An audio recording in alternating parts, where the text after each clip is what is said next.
Well, good evening. Good evening. This is Sam Tolley coming to you live from the nextgenusa.com and other platforms.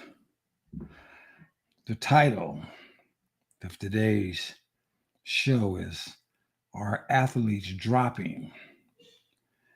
I intend to share some information. Actually, I want to share a column written by a doctor that has been unplatformed in many of our so-called social media platforms. And who knows, this may cause me to be off of one or two or whatever. This doctor's name is Joseph Mercola. And he made a column entitled Are Athletes Dropping Dead from the COVID Jab? Now, we're in a time where information is crazy. I remember when this COVID thing first came out, everybody was scared half to death, and the media helped it. The politicians and everybody were scrambling. Trump opened Operation Warp Speed to try to find some kind of cure. The way they were selling this thing is that millions of Americans would die. It would be the second coming of the Black Plague. And I don't blame people for being afraid because we didn't know what we were dealing with. We were told that it came from some kind of um, open market in China and that people were eating bats and all kinds of weird stuff like that. And somehow it got into the food chain or whatever and got messed around. And then we come to find out all kinds of things later on, of course, that really it originated from a lab in Wuhan, China. And Fauci was the point man in the USA telling us, don't get masked, get masked. They were trying to work on solutions to help the American people. But at the same time, they were keeping the truth from us that in fact it was Fauci and the CDC or NIH or whoever these people are that were actually funding this gain of function stuff in China. And I come to understand this gain of function is really where you're trying to take a virus that's normal in nature and replicate it till it gets to the point where it's virulent, where it's deadly. And if I understood this stuff right, what I was told or what I read, the idea was we're going to create this Frankenstein monster, and that's my word, not theirs, to see if we can get a cure in case somebody creates this Frankenstein monster later on. And when I heard this, I thought this was the craziest thing in the world. That we're going to create a problem or we're going to create a virus that is deadly to man that's not even here, that wasn't even normal in nature, so we can create a cure for it. So it goes on where, of course, they were trying to get these vaccines that they believed, or so they said they believe it would help people prevent them from spreading this COVID-19 and also help you from getting it, supposedly. And they were pushing this vaccine and telling everybody, you got to get it. And it was putting pressure on all kinds of people. Now, I said this before, and I'll say it again. I would not have blamed Trump when he tried to do this Operation Warp Speed in the beginning. And if Biden was president and he tried to do it in the beginning, I wouldn't have blamed him either, based on the information that we had. You know, to the best of my knowledge, they were trying to look at ways of helping the American people. But I'm not one to just jump on stuff. Some people think that just because Trump was the originator of this Operation Warp Speed, that if he would have stayed president, many of us who supported Trump would have took the jab. And I'm here to tell you right now, I don't care who was president at that point in time, I wasn't going to do it. Now, I do find it ironic that both Biden and Harris, when Trump was president, said that they would have nothing to do with the jab while he was president. But as soon as he got out of office, they were all for it. I mean, they were like, not only were they all for it, they were pushing hard to make it so all the American people had to take this thing. And then, of course, they tried this nonsense where if you had employment over 100 people, that you would have to take it. While at the same time, they gave the pharmaceutical companies and the hospitals and anyone else associated with it legal cover. So if something bad happened to people, no one was responsible. So the pressure is being put on the American people to take this thing. And at the same time, I mean, and they're telling you some places you had to get vaccine passports to go to restaurants or to go to different places, or they would just not even let you in. So they're putting all this pressure on you to take the thing. And at the same time, they're protecting the pharmaceutical companies who makes these things from any liability. And when the pharmaceutical companies got sued to give us the information, I don't know if it was one or all of them, but the first thing these people tried to do is say, well, we need 75 years to let the information out to the American people. Now think about that. 75 years is more than the lifespan of most people, period. So by virtue of that, they were saying that most of the folks that might be affected by it would be dead by the time that 75 years is over. Fortunately, some judge had the mind and the will and the decency to say, no, you can't keep this from the American people for 75 years. We got to let the information out. But the news media dutifully tried to stop everybody from disseminating any information contrary to what they wanted. And I remember distinctively when Trump was president and he was told about hydroxychloroquine, chloroquine, which is a drug they use in Africa, I believe, to help people with malaria. And he found out from certain doctors that it was very, very good against this COVID thing. They shot him down because it seems to me that what Trump was saying was, look, I don't care if it's the shot or if it's some other off calendar drug or whatever. If it works, it works. That's what we want, isn't it? We want to heal the people. So they slammed him. They slammed anybody that was mentioning that. And then when ivermectin, excuse me if my pronunciation is off, was out, they started talking about it as being a horse dewormer. I mean, the news media was not helping the American people. And with that ivermectin or whatever, you can say the same thing for amoxicillin. Yes, it's an antibiotic for people, but they use it for animals too. So that was a false equivalency. They were just trying to slam anybody and anything that didn't go with the narrative. And that's not right if you're really trying to save the American people. Now today, now that we've gotten past the major part of this pandemic, they're still pushing this thing on people. They're even pushing it, trying to get it on babies and children. When the research, even from the most knowledgeable or most shot advocates, realize that children are at small risk of this. But yet they want to put it in children, small children, that is, and babies up to 6 months old. When this stuff has never been approved at all. It's under this emergency authorization. It's still under emergency authorization. But the pharmaceutical companies got rich, and many companies got rich.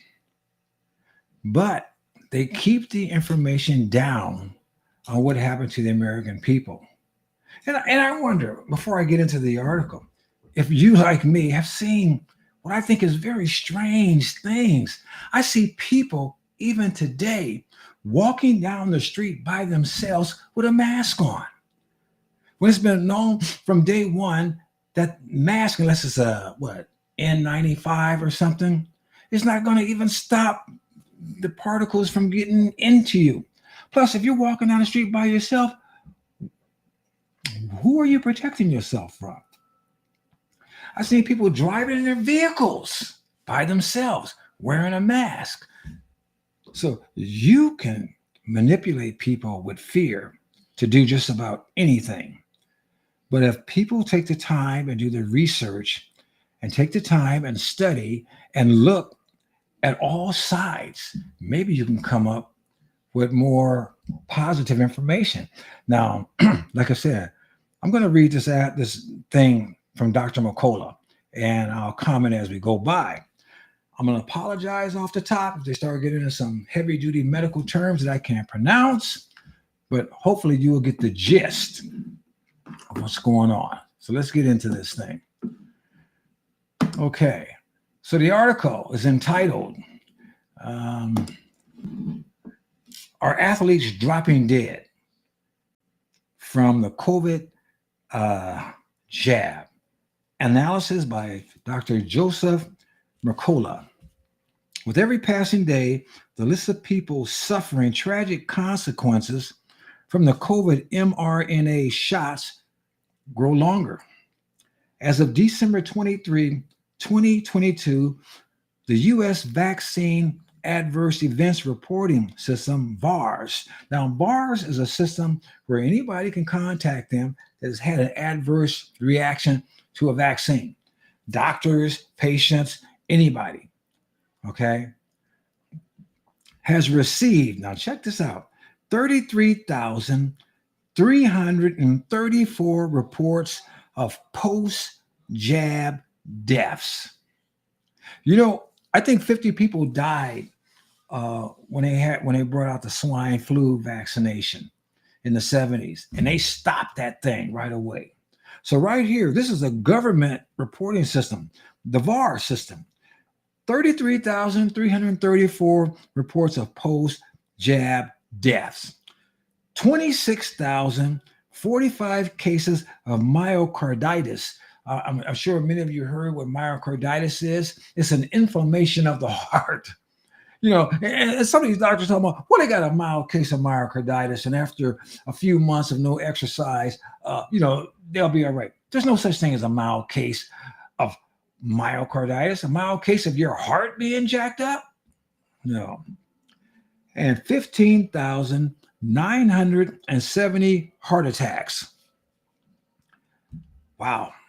Many of these people and their stories have remained hidden from public view as social media have universally censored these stories, and they might censor this one too.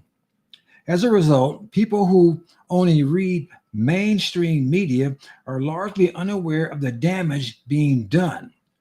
Now remember, this VAERS is not some conspiracy theory documentation. This is the United States government information, okay? It's just that the mainstream media don't want to tell you about that. However, there is a population of people whose injuries and deaths have been far more public. Over the past 2 years, 2021 through 2022, more than 1,650 professional and amateur athletes have collapsed due to cardiac events, and 1,148 of them proved fatal. In his book, Cause Unknown, The Epidemic of Sudden Deaths in 2021 and 2022, Edward Dow writes extensively about the anomalous number of deaths now occurring among athletes, which, despite fact checkers' best efforts to dismiss as normal, is anything but. What happened to Damar Hamlin? You know, many of us saw that on a Monday Night Football game. The guy just made a simple tackle and he collapsed. Thank God he's back home now. When this was written, I don't think he was. Anyway, more than likely you heard that Damar Hamlin, a 24-year-old Buffalo Bills football player, went into cardiac arrest on live television after making a tackle during a January 2nd, 2023 game against the Cincinnati Bengals. Team trainers and emergency medical staff performed CPR for more than 9 minutes which saved his life. 9 minutes. After initially being placed in a medically induced coma, Hamlin, excuse me, Hamlin was reportedly on the mend within a week. And yeah, like I said, last I read, he's back home, but he's gonna have a recovery time period, and I don't know what's his condition is going to be as far as playing football in the future. And this is not saying that it was the jab that got him because no one has said anything yet.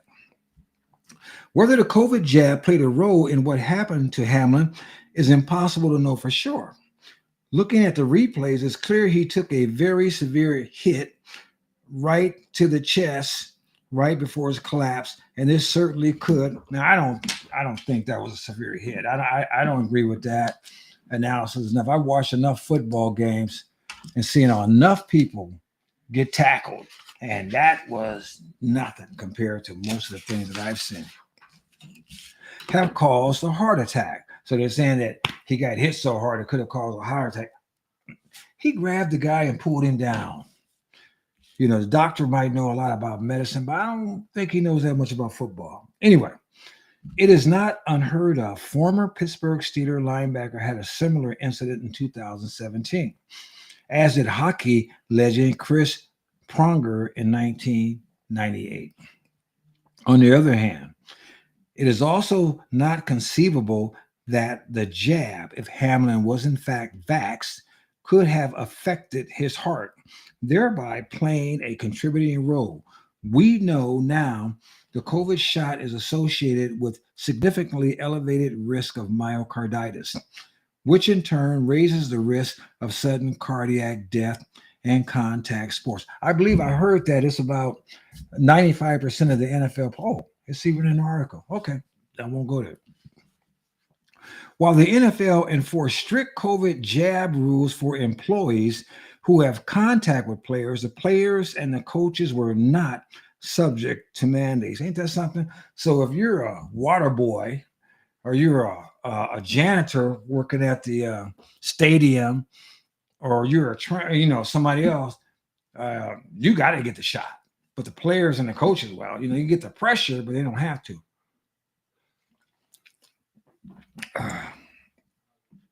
That said, 95% of players did get the shot, according to the NFL League.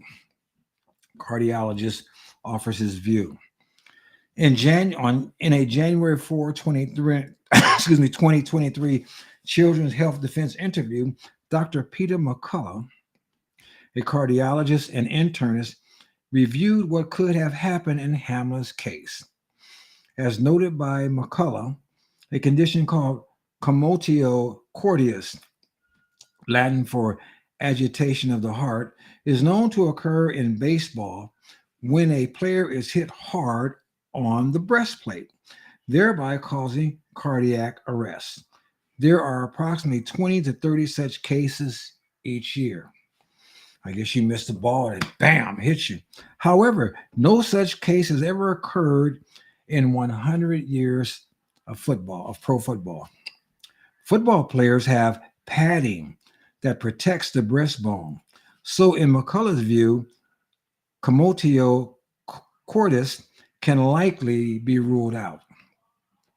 The more likely cause of Hamlin's cardiac arrest, he believes, is hyperthrombic cardiomyopathy. I told you, don't hold me to these pronunciations. HCM, or abnormal thickening of the heart muscle, which is a primary cause for athletes suffering cardiac arrest.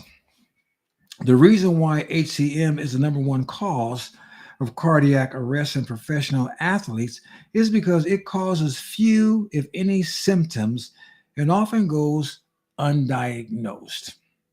Professional athletes undergo extensive medical evaluation and cardiovascular screening before being given the green light to play, and they also constitute the healthiest segment, of society in general. So most heart problems are ruled out before they ever enter the field. The elephant in the room however, according to McCullough, is the COVID jab. Before these jabs were rolled out, the average number of cardiac arrests, let's see. Excuse me.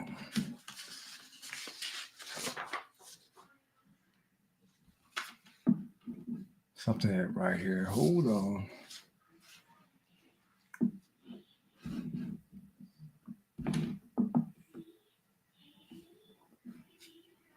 Excuse me. A cardiac arrest, giving us. Hold on a second. I'm missing something here.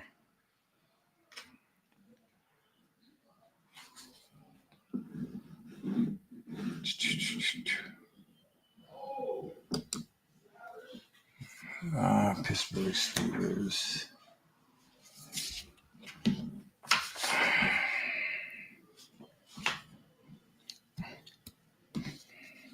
Cardiac arrest in all European. I'm just going to turn here, going with it. European soccer and football leagues combined was 29 per year. Since the advent of the COVID shots, 1,598 European pro athletes have suffered cardiac arrest. Wow. Giving us a comparative annual tally of 800. Of those 1,598 cardiac arrests, 1,100 were fatal. McCullough detailed these and other stats in a December 17, 2022 letter to the editor of the Journal of the Scandinavian Immunology. The paper was co-authored by Pagnagius Portkritis, a researcher at the Institute of Applied Physics, which is part of the Italian National Research Council. McCullough and Portkritis have said and still are calling for a proper investigation of these deaths. Let's see here. Hold on a second. Sorry about that. Let's see.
I saw this video recently called Sudden Death, and you can look it up on rumble.com. Probably you're not going to find it on YouTube. and it shows many people, and it shows athletes just dropping all over the place, and there's no explanation for it. And then it also shows autopsies, the results of autopsies, and they're finding in many people some kind of long uh, rubbery substance that they're pulling out of their veins, and they believe that this rubbery substance is coming from the jab.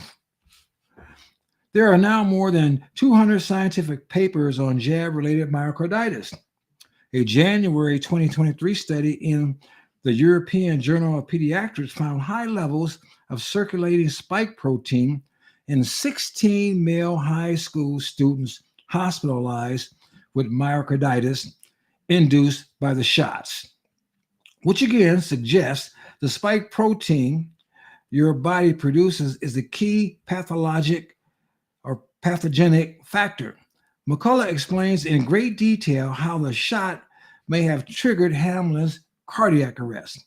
During play, adrenaline is pumping, and when the heart is damaged, this adrenaline rush is what triggers the cardiac arrest. This helps explain not only the death of athletes on the field or people dying while jogging, but also why so many are dying in their sleep. This is interesting when you're talking about dying in their sleep. Okay. Because adrenaline is released between 3 a.m. and 6 a.m. as your body readies to wake up. Isn't that something? Adrenaline is automatically releasing itself in your body. Okay. 1,696% increase in sudden death among athletes. What causes Hamlin's cardiac arrest? And hopefully, a care of medical investigation after his recovery will clarify what happened. There is no doubt that athletes in general are dying in far greater numbers now than ever before. The number of athletes who died suddenly between January 2021 and April 2022 is 1,696% above the historical monthly norm between 1966 and 2004. 42 per month compared to just 2.35 per month. I'm telling you, something ain't right there. That is a big switch. You know, that right there tells us there's an issue. There's an issue that we need to look at.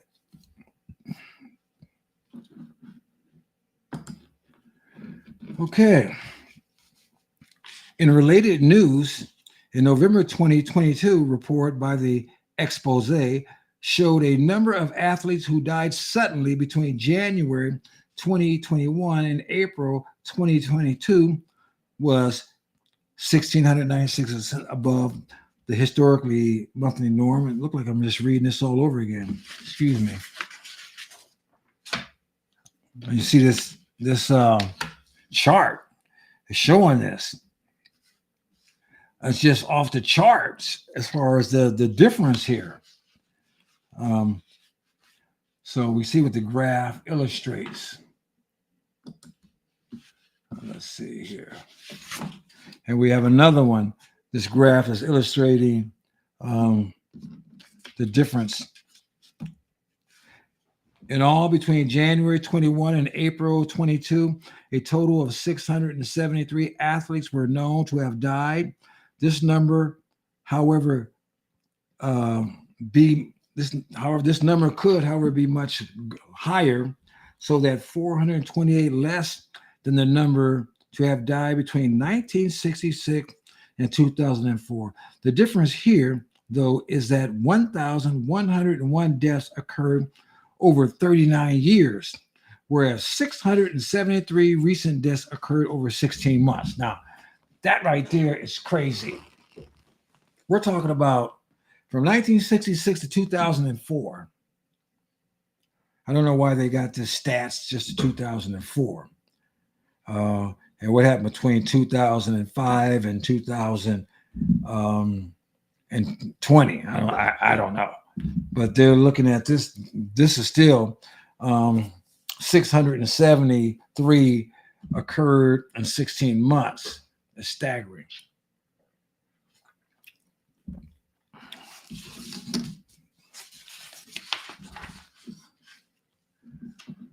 Let's continue.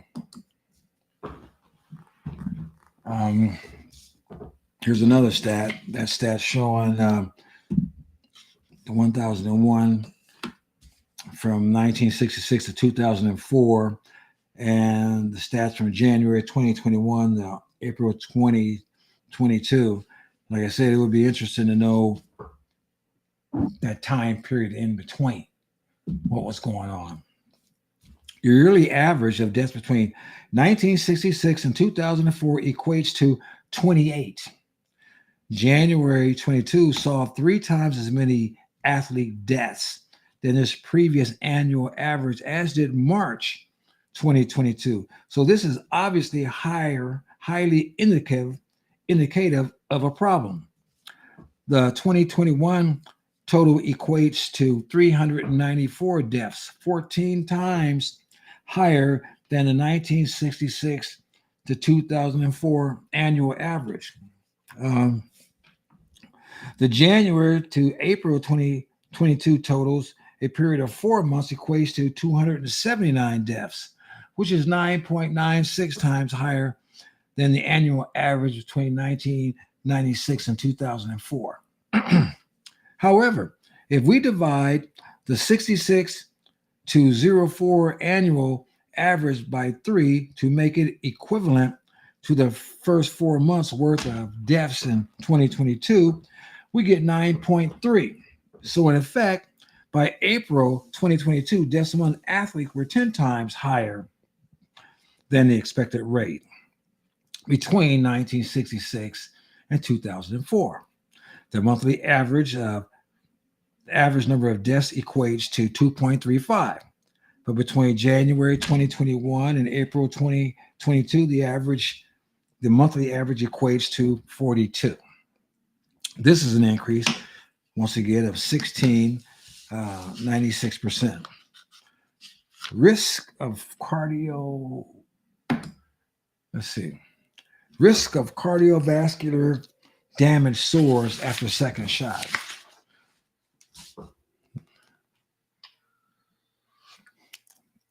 And, I got an aunt that's like 85 now.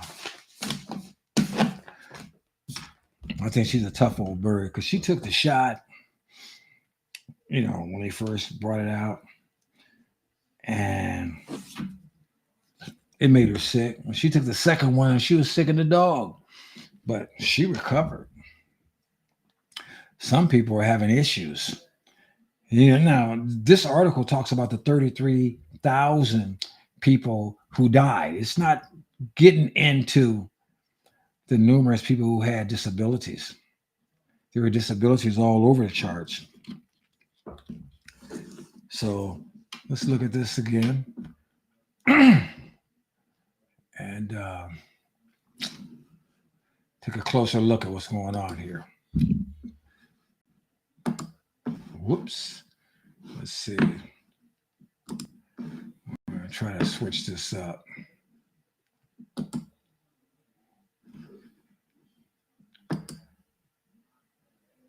Okay. Let's look at this. Risk of cardiovascular damage soars after second shot.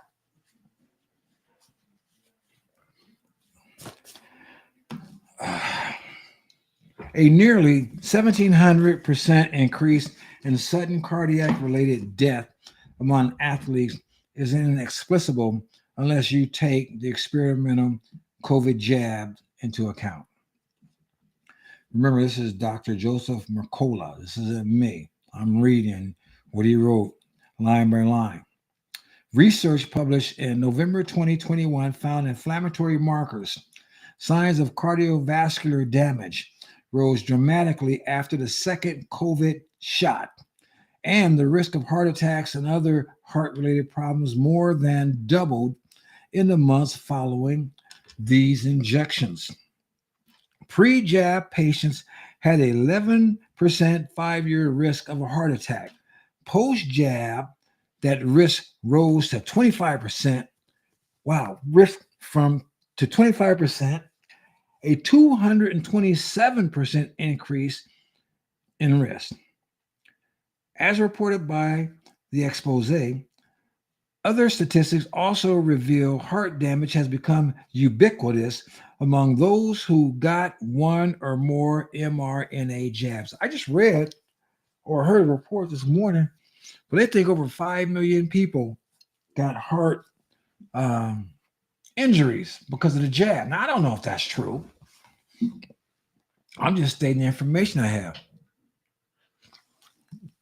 And the way the medical company is working these days, the medical pharmaceutical industry, I can't necessarily trust what they say. But everybody has to do their own research. Everybody needs to look up this stuff for themselves. Everybody needs to look after themselves. We can't trust these people to take care of us. We can't.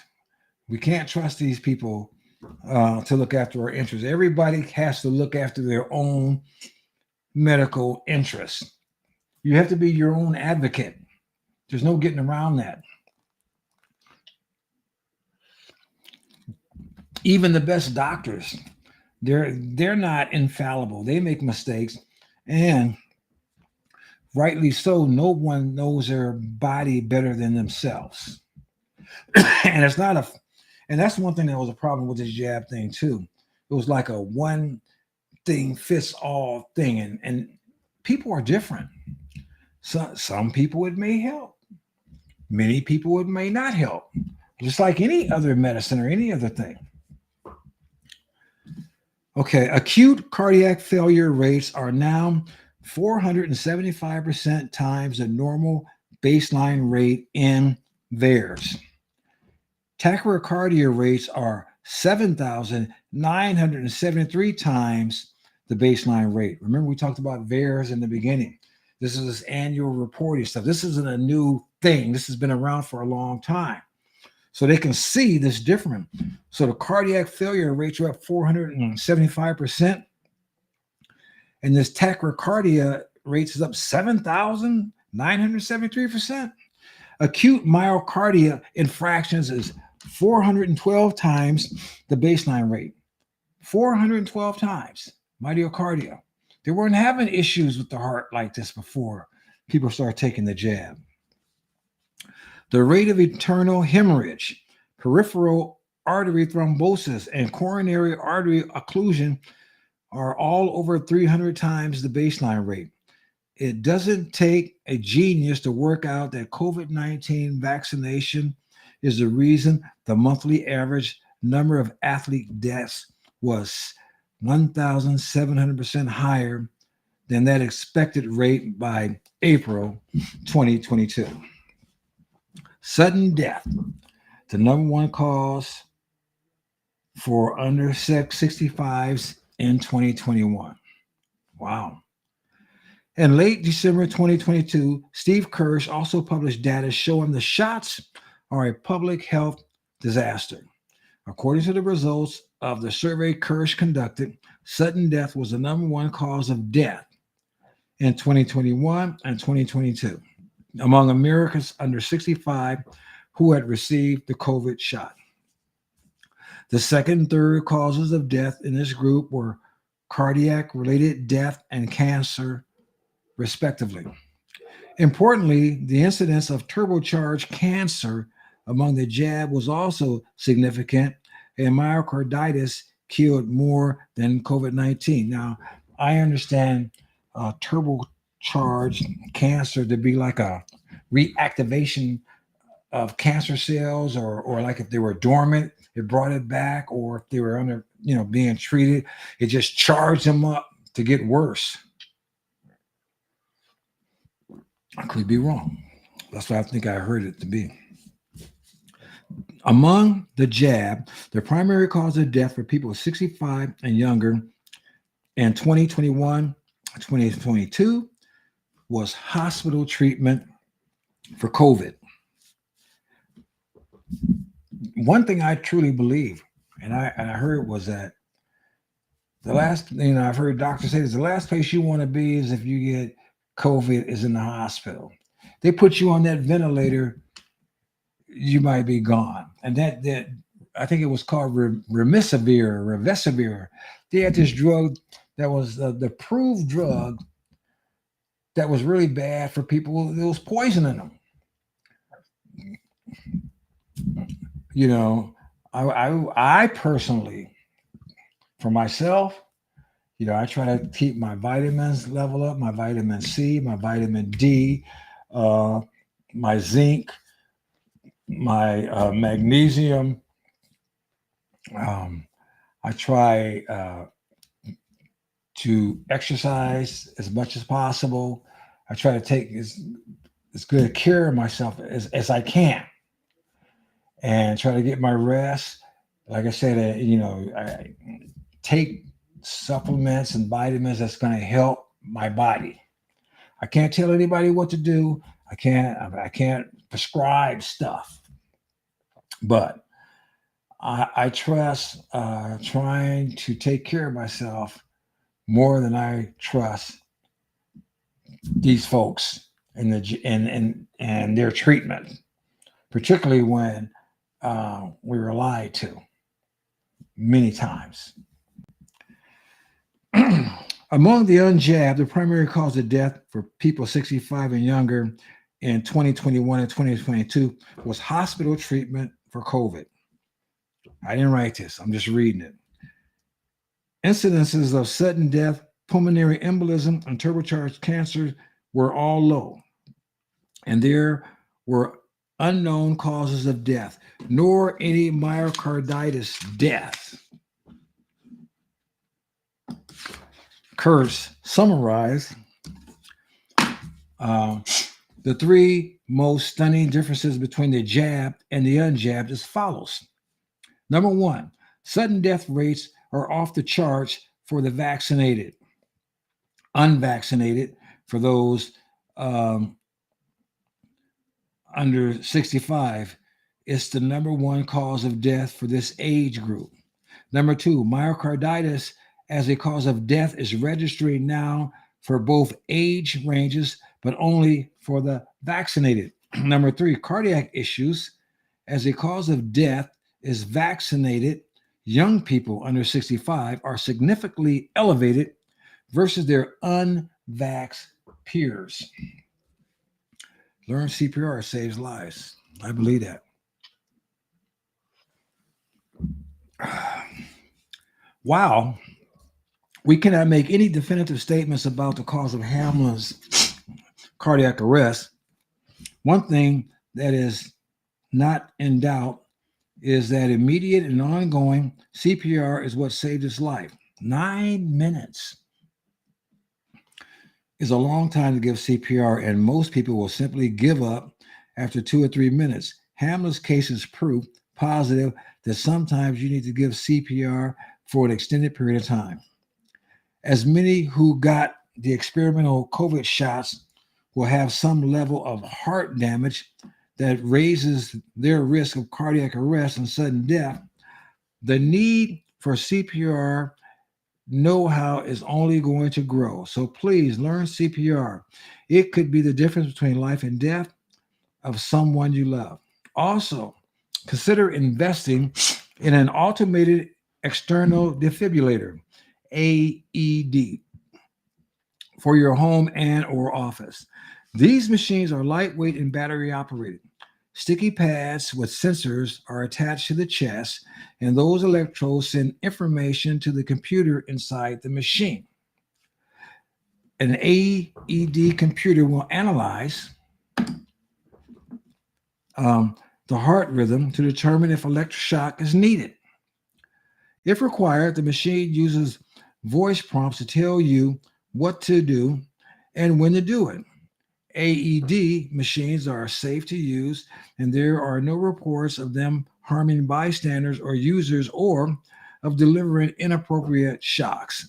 When an individual suffers a cardiac arrest, the heart immediately stops beating. This means there is no blood being pumped to the body or brain. At this time, it is critical for bystanders to get into that last page here. Call emergency services, 911 in the US, begin CPR, apply the nearest automated external defibrillator, AED. If you don't have formal training, 911 dispatchers can give you specific instructions on using the AED and performing CPR until paramedics arrive. While you may hesitate, being afraid you could hurt the victim, at this time, the person is clinically dead and can't get any worse. So doing nothing is not helping. Doing something, you just might save somebody's life.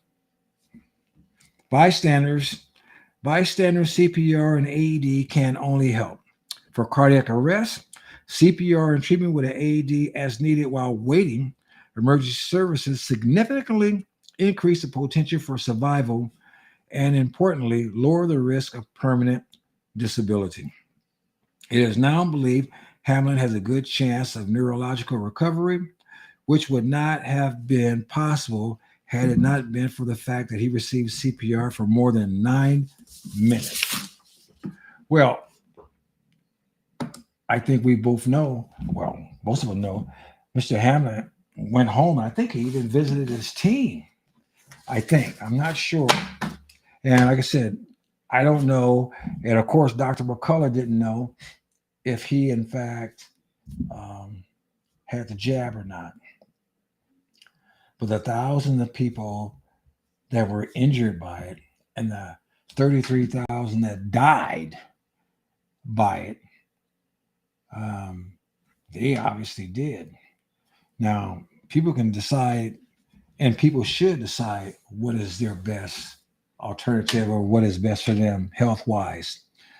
You know, I'm not one to try to tell you what to do or what not to do. For me, I decided long ago I wasn't going to do that. I didn't. There's a what do you call it? A risk benefit thing that we have to measure in certain things. And I just didn't see, I thought the risk outweighed the benefits for me. But I got family that thought I was crazy. And they all jumped on the bandwagon. They all took it. And I got family that's double, triple boosted. And thank God everybody appears to be fine. And I remember I went to some family events over a year ago that were difficult because I went to this one birthday party and I was told that, okay, everybody that's vaccinated, you don't have to wear a mask. For those of you that are unvaccinated, you got to wear a mask. So here I am at this party with a mask on. Now, I'm not the kind of person that would normally put up with stuff like that. I only went there and did that because of whose party it was for. So I tolerated that. But I was told at the party when it was time to eat, I could take the mask off and eat. And I found that hilarious. I found that as about as hilarious as when I used to go to restaurants and they said, well, you have to wear your mask until you're sitting at your booth. And so they would sit me at a booth, and this booth would have a piece of plexiglass separating my booth from the adjacent booth. And then I could take my mask off. And I'm thinking to myself, gee, does the virus know that I'm sitting at the booth? And so now It's not going to bother me, and it's not going to go over the plexiglass or around the plexiglass. And so at the family event, I decided not to eat because I felt the same way. What? All of a sudden now the virus isn't going to bother me because it's time to eat, or I'm not going to contaminate other people because it's time to eat.